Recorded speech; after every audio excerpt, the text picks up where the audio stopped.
یہ پاکستان کی تاریخ کا پہلا واقعہ ہے کہ پاکستان کے وزیر اعظم کو امریکن صدر نے خط لکھا ہے۔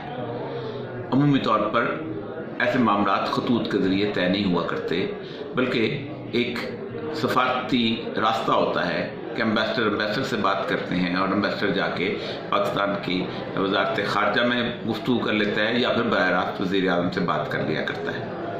ایسا موقع کیوں آیا؟ آج سے کچھ عرصہ پہلے ڈونلڈ ٹرمپ نے پاکستان کے بارے میں ایک گفتگو کی تھی جس کے اوپر پینٹاگون نے کہا تھا کہ we'll educate Trump about Pakistan's sacrifices in war of terror، کہ ہم پاکستان کے بارے میں اس کو بتائیں گے ٹرمپ کو کہ پاکستان کی کتنی قربانیاں ہیں۔ لیکن یہ پاکستان کا کمال نہیں ہے، اس کے اندر اس میں کمال طالبان کا ہے۔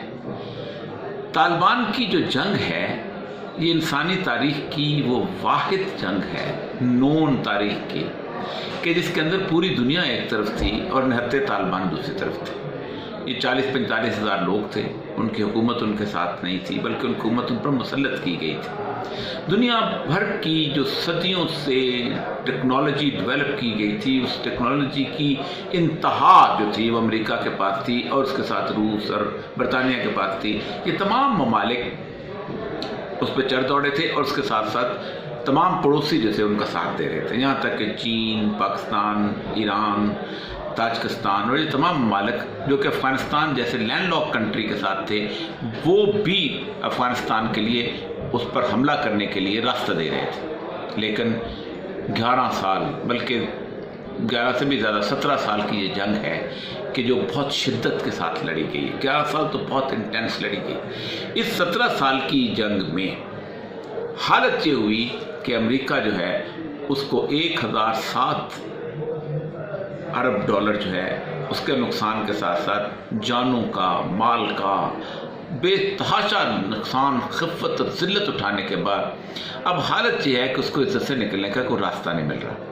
لیکن اس مسئلے میں کمال یہ ہے کہ ڈونلڈ ٹرمپ کے اس بیان کے بعد اگر خاموشی اختیار کی جاتی جیسے سب سے پہلے کی جاتی رہی تھی تو شاید ڈونلڈ ٹرمپ کو خط لکھنے کی زحمت پیش نہ آتی۔ لیکن ڈونلڈ ٹرمپ کے مقابلے میں جو ٹویٹ عمران خان کا ہے، یہ ٹویٹ جو ہے یہ کسی قوم کو اس کی عزت واپس دلانے کے لیے کافی ہوتا ہے، اور اس ٹویٹ کا بہت بڑا اثر ہوا ہے کہ آج اس نے یہ خط تحریر کیا ہے۔ یہ خط پاکستان کے آئندہ آنے والے نقشے کی عزت و تکریم کے لیے بہت بڑا سنگ میل ہے۔ آپ حیران ہوں گے کہ پاکستان کی اس حیثیت کو کہ اس کے بغیر اس پورے خطے میں امن نہیں ہو سکتا، پہلی بار بین الاقوامی سطح پر تسلیم کیا گیا۔ اس سے پہلے بین الاقوامی سطح پر تسلیم نہیں کیا جاتا، بائی لیٹرل لیول پہ تسلیم کیا جاتا ہے۔ لیکن جس وقت آپ ایک خط تحریر کرتے ہیں تو وہ ایک پبلک پراپرٹی بن جاتی ہے، اور یہ بہت بڑا واقعہ ہے اور بہت بڑا ایونٹ۔